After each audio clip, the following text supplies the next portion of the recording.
Hello all! Welcome to Kalpana stories world. 'ప్రేమ పెళ్ళ' part 5. Harsha మాత్రం నిత్యని చూసి, అబ్బా! చెల్లి కూడా అక్కకి ఏమాత్రం తీసిపోదు.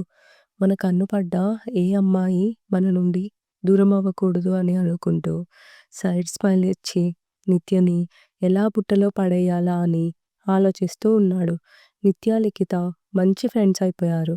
ఇద్దరూ కలిసి మాట్లాడుకుంటూనే రూమ్‌కి వెళ్ళేసరికి బ్యూటీషియన్స్ ఆద్యని రెడీ చేస్తూ ఉన్నారు. వీళ్ళిద్దరూ కూడా చేరిపోయారు. వాళ్ళతో ఇలా చేయండి, అలా చేయండి అంటూ దగ్గరుండి ఆద్యని రెడీ చేయిస్తూ ఉన్నారు. ప్రమీల గారు, రాఘవయ్య గారు ఇద్దరూ కలిసి గాయత్రి, రాజశేఖర్ గార్లని కలవడానికి వెళ్లారు. పెద్దవాళ్ళు మాట్లాడుకుంటూ ఉన్నారు. కొద్దిసేపటికి ఆద్య, ఆర్యన్ ఇద్దరూ రెడీ అయిపోయారు. అందరూ కలిసి రిసెప్షన్ జరుగుతున్న హోటల్‌కి వెళ్తారు. ఆద్య, ఆర్యన్ ఒక కార్‌లో, హర్ష, లిఖిత, నిత్య ఒక కార్‌లో, పెద్దవాళ్ళంతా మరో కార్‌లో హోటల్‌కి వెళ్లారు. కార్‌లో హర్ష నిత్యని స్కాన్ చేస్తూనే ఉన్నాడు. హోటల్‌కి రీచ్ అవ్వగానే ఆర్యన్ దిగి ఆద్య వైపు వచ్చి ఆద్యకి డోర్ తీసి చెయ్యి అందిస్తాడు. ఆద్య తన చెయ్యి ఆర్యన్ చేతితో కలిపి కారు నుండి బయటకు వస్తుంది. ఆద్య, ఆర్యన్ దిగి వస్తూ ఉంటే వాళ్ళ దారంతా మిరుమిట్లు గొల్పే లైటింగ్‌తో అక్కడక్కడ హోటల్ స్టాఫ్ వాళ్ళిద్దరూ లోపలికి నడుస్తూ ఉంటే ఆద్య, ఆర్యన్‌ల మీద పూల వర్షం కురిపిస్తూ ఉన్నారు. వీళ్ళ వెనకే ఉన్న లిఖిత హర్షని తీసుకొని వస్తూ ఉంది. పెద్దవాళ్ళు కూడా వెనుక నడుస్తూ అరేంజ్‌మెంట్స్ అన్నీ చెక్ చేస్తూ ఉన్నారు. కొద్దిసేపటికి అక్కడి స్టాఫ్ వాళ్ళిద్దరిని స్టేజ్ మీదకి పంపించి పూలదండలు ఇస్తారు. ముందుగా ఆర్యన్ ఆద్య మెడలో దండ వేస్తాడు. ఆద్య ఆర్యన్ మెడలో దండ వేస్తుంటే ఆర్యన్ తన ముందు తల కిందకి వంచి నిలబడితే, "అదేంటన్నయ్య వదిన చేత వెయిట్ చేయించకుండా అంత తొందరగా వేయించుకుంటావా" అని లిఖిత అంటుంటే, నవ్వుతూ లిఖిత వైపు చూసి ఆద్య చేత పూలమాల వేయించుకుంటాడు ఆర్యన్. కొద్దిసేపటికి అక్కడికి వచ్చిన అతిథులందరూ వాళ్ళిద్దరి జంట చాలా బావుందని కాంప్లిమెంట్ ఇస్తారు. అలా ఆ రాత్రి వరకు రిసెప్షన్ సాగింది. రిసెప్షన్ అంతా అయిపోగానే అందరూ ఇంటికి వచ్చేసరికి దాదాపు రాత్రి 12 గంటలయింది. ఆర్యన్, ఆద్యలకి దిష్టి తీసి లోపలికి తీసుకొని వెళ్తారు. "త్వరగా నిద్రపోండి. రేపు ఉదయాన్నే లేవాలి. సత్యనారాయణ స్వామి వ్రతం ఉంది" అని చెప్తారు గాయత్రి గారు. "సరే అమ్మా" అని అంటుంటే లిఖిత, "వదినని, నిత్యని నీ రూమ్‌లో పడుకోబెట్టుకో. వదిన మీరు మాతో రండి. మీకు రూమ్ చూపిస్తా" అంటూ గాయత్రి గారు, ప్రమీల ఇంకా రాఘవేంద్ర గార్లకు రూమ్ చూపించి తమ రూమ్‌కి వెళ్ళిపోయారు. ఆర్యన్ హర్షని హర్ష రూమ్‌లో వదిలిపెట్టి తన రూమ్‌కి వెళ్ళిపోయాడు. ఉదయాన్నే నిద్రలేచి వ్రతానికి ఏర్పాట్లు చేసి నవదంపతులని పీటల మీద కూర్చోపెడతారు. పంతులు గారు మంత్రాలు చదువుతూ, "బాబూ, అమ్మాయి నుదుటిన కుంకుమ దిద్దండి" అని చెప్పి ఆర్యన్‌కి కుంకుమ ఇస్తారు. ఆర్యన్ ఆద్య నుదుటిపై కుంకుమ పెడతాడు. పంతులు గారు పూజ చేస్తూ, వ్రతకథ చెప్తూ నిర్విఘ్నంగా పూజ జరిపించి దంపతుల చేత సత్యనారాయణ వ్రతం చేపిస్తారు.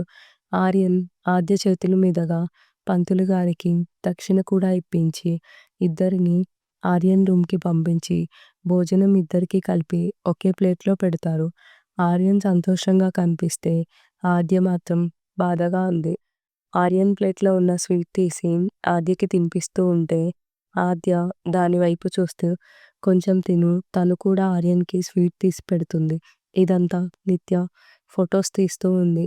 తర్వాత ఇద్దరూ భోజనం తినేసేయండి అని చెప్పి పెద్దవాళ్ళందరూ కూడా భోజనం చేయడానికి వెళ్ళిపోయారు. ఆర్యన్ ఆద్య వైపు చూస్తూ, "ఆద్య, ఇక ఈ రోజు నుండి నువ్వు నా రూమ్‌లోనే ఉంటావు. నాకు చాలా హ్యాపీగా ఉంది.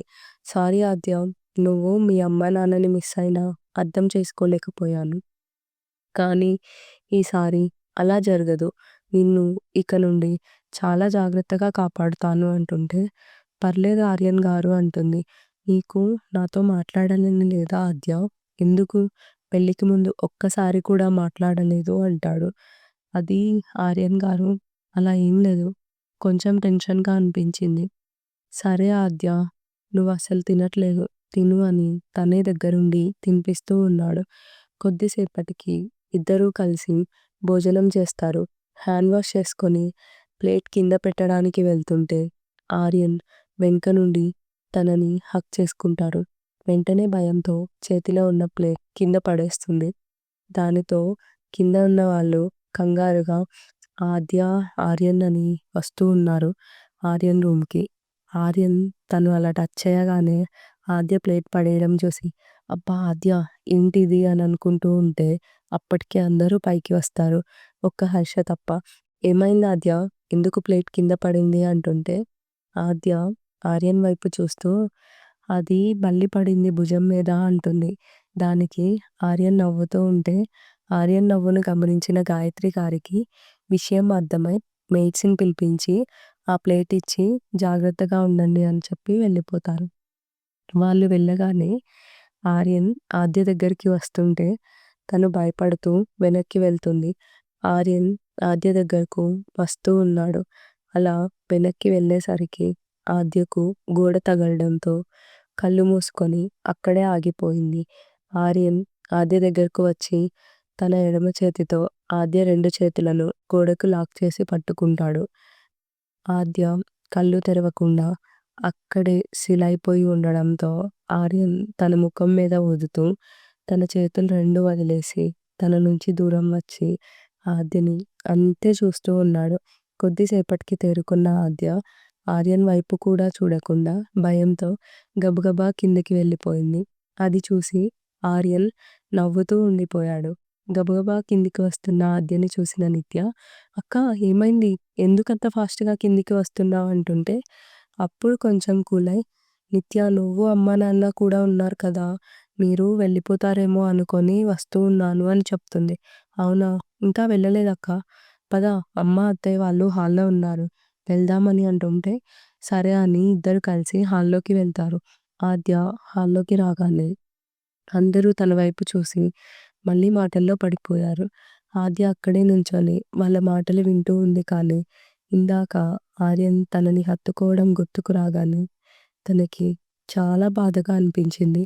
ఇంతకుముందు తను హర్షని ప్రేమించినప్పుడు తనతో ఇలా చాలా ఊహించుకుంది. ఇప్పుడు అవన్నీ గుర్తుకు రాగానే తను తప్పు చేస్తున్న బాధ తనని వెంటాడుతుంది. పైగా ఆర్యన్ హర్ష వాళ్ళ అన్నయ్య. అలానే ఆలోచనల్లో మునిగిపోయి ఉంది. లిఖిత వచ్చి, "వదిన మనం పైకి వెళ్దాం రండి. నాకు జాబ్ సెర్చ్‌కి హెల్ప్ చేయవా? నువ్వు కూడా సాఫ్ట్‌వేరే కదా!" అంటుంటే, "సరే పద లిఖిత" అని లిఖితతో పాటు వెళ్ళింది. నిత్య కూడా వాళ్ళతో కలిసి వెళ్ళింది. ఇక హాల్‌లో మాత్రం పెద్దవాళ్ళంతా ఉన్నారు. గాయత్రి గారు ఈరోజు రాత్రికి వాళ్ళిద్దరికీ ఫస్ట్ నైట్‌కి ముహూర్తం బావుందంట. పంతులు గారిని కనుక్కున్నాను అని చెప్తారు. దానికి ప్రమీల గారు కూడా, "వదిన మరి ఈరోజు మా ఇంటికి తీసుకొని వెళ్తాం. నేను అదే మీతో మాట్లాడదాం అనుకున్నా. మాకు ఫస్ట్ నైట్ మా ఇంటి దగ్గరే జరుగుతుంది వదిన. ఈరోజు రాత్రికి అరేంజ్‌మెంట్స్ కూడా చేయమని చెప్పా" అని గాయత్రి గారు అనడంతో, "అవునా వదిన! మేము మా ఇంటి దగ్గర చేద్దామని దాని గురించి మాట్లాడదామని అనుకున్నాను" అంటుంటే, "పర్వాలేదులే వదిన! ఎక్కడైతే ఏమి ఫస్ట్ నైట్ అయ్యాక ఒక 3 రోజులు మీ ఇంటికి కూడా తీసుకొని వెళ్ళండి" అంటుంటే, "సరే వదిన! అది అడగాల్సిన అవసరమే లేదు. మాకు ఎలాంటి అభ్యంతరం లేదు" అని అంటుంది. అలా కొద్దిసేపు మాట్లాడుకున్న తర్వాత, సరే ఇక మేము బయలుదేరుతామని లెగుస్తుంటే, గాయత్రి గారు, "అదేంటి వదిన మీరు ఇంత త్వరగా వెళ్తే ఎలా? ఈరోజు ఉండి వెళ్ళండి" అంటుంటే, "లేదులే వదిన ఈసారి వస్తాం. 3 రోజుల్లో అమ్మాయిని తీసుకెళ్ళడానికి వస్తాముగా" అని చెప్పి ఒకసారి ఆద్య దగ్గరికి వెళ్ళి, "ఇక మేము వెళ్ళొస్తాం. జాగ్రత్తగా ఉండు" అని చెప్తుంటే, ఆర్యన్ కూడా అక్కడికి వస్తాడు. ఆర్యన్‌ని చూసి, "సరే బాబు మేము వెళ్తున్నాం" అని ఆర్యన్‌కి కూడా చెప్తారు. ఆద్య వాళ్ళ అమ్మని హగ్ చేసుకొని ఏడుస్తూ ఉంది. నిత్య కూడా ఏడుస్తుంటే, ప్రమీల గారు, "ఆద్య ఇలా ఏడవకూడదురా" అని నచ్చచెప్పి వెళ్ళిపోతారు. నిత్య ఆద్యని హగ్ చేసుకొని బాయ్ అని చెప్పి లిఖితతో, "లిఖిత అక్కని జాగ్రత్తగా చూసుకో." లిఖిత, "నువ్వు చెప్పాలా? నేను చూసుకోనా?" అని తన వైపు కోపంగా చూస్తుంటే, "నువ్వు చూసుకోవని కాదు, కానీ అక్క మీద ఉన్న బెంగతో చెప్తున్నా" అని ఏడుస్తూ ఉంటే, లిఖిత నిత్యని హగ్ చేసుకొని, "నువ్వేమీ ఫీల్ అవ్వకు. నేను వదిన్ని చాలా బాగా చూసుకుంటా. అయినా నువ్వు ఇంకో 2 డేస్ కూడా ఉండొచ్చు కదా!" అంటుంటే, "కాలేజ్ ఉంది లిఖిత. లేకుంటే ఉండేదాన్ని అంటుంది. వాళ్ళందరూ వెళ్ళిపోయాక గాయత్రి గారు ఆద్య దగ్గరకు వచ్చి, "నీకేమైనా ఇబ్బంది అయితే అత్తయ్య ఉందని మర్చిపోకు" అంటుంది. "ఇక వెళ్ళి రెస్ట్ తీసుకో" అంటుంటే, "పర్లేదు అత్తయ్య, మీకు జ్యూస్ కానీ ఏమైనా తీసుకురానా" అంటుంటే, "మాకేమైనా కావాలంటే మెయిడ్స్ ఉన్నారుగా, నువ్వు కంగారు పడకు. చక్కగా రెస్ట్ తీసుకో. రేపటి నుంచి ఏమైనా చేయాలంటే చేద్దువులే" అని చెప్తుంటే, "సరే అత్తయ్య" అని అంటుంది. "నీ లగేజ్ ఆర్యన్ రూమ్‌లో పెట్టించాను" అని చెప్పి వాళ్ళు వెళ్ళిపోతారు. "వదినా, నువ్వు రెస్ట్ తీసుకో. నేను రెస్ట్ తీసుకుంటా" అని లిఖిత కూడా వెళ్ళిపోయింది. దానితో ఆద్యకి చాలా భయంగా అనిపించింది. ఎదురుగా ఆర్యన్ కూడా ఒక్కడే ఉన్నాడు. ఒక భర్తగా ఆర్యన్ ఆశిస్తుంది తప్పు కాదు అని తెలుస్తున్నా తనకి ఆర్యన్ గురించి ఏమీ తెలియదు. పైగా హర్షని తను ఎంతగానో ప్రేమించింది. అలాంటిది తన అన్నయ్యతోనే ఇలా ఉండడం తన మనసుకి చాలా కష్టంగా ఉంది. కానీ ఈ విషయం తను ఎవ్వరికీ చెప్పుకోలేదు. పైగా చెప్తే అది తన తల్లిదండ్రులకి తెలిస్తే అందరూ తనని తప్పుగా చూస్తారు అని బాధ. ఒకవేళ ఆర్యన్ హర్షకి అన్నయ్య కాకపోయి ఉంటే కనీసం తన ప్రేమ గురించి మర్చిపోవడానికి ప్రయత్నమైనా చేసేదేమో.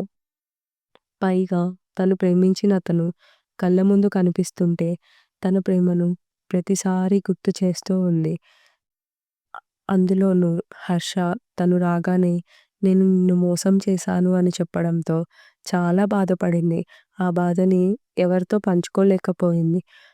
మరోవైపు ఒక భర్తగా ఆర్యన్ ఆద్య దగ్గర నుండి ప్రేమను పొందాలనుకుంటున్నాడు. కానీ తను నీ భర్త, తనకి ఎప్పుడైనా దగ్గర అవ్వాల్సిందే, కానీ నువ్వు బాధపడి తనకి నిజం చెప్పినా నిన్ను నమ్మకపోవచ్చు.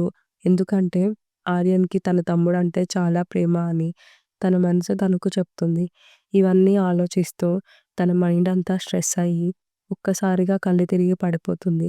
ఏదో దీర్ఘాలోచనలో ఉన్న తను ఒక్కసారిగా పడిపోవడం చూసి ఆర్యన్ వెంటనే తనని కింద పడకుండా పట్టుకొని 2 చేతుల్లోకి తీసుకొని తన రూమ్‌కి తీసుకువచ్చి బెడ్ మీద పడుకోబెట్టి ముఖం మీద వాటర్ చల్లుతూ ఉన్నాడు. ఆద్య మనసులోని అంతర్మథనం ఆర్యన్ కనిపెట్టగలడా? ఆద్య, హర్ష ప్రేమించుకున్నారని ఆర్యన్‌కి తెలిస్తే ఏం చేస్తాడు ఆర్యన్? తెలుసుకోవాలనుకుంటే 'ప్రేమ పెళ్ళ' నెక్స్ట్ పార్ట్ కోసం వెయిట్ చేయండి.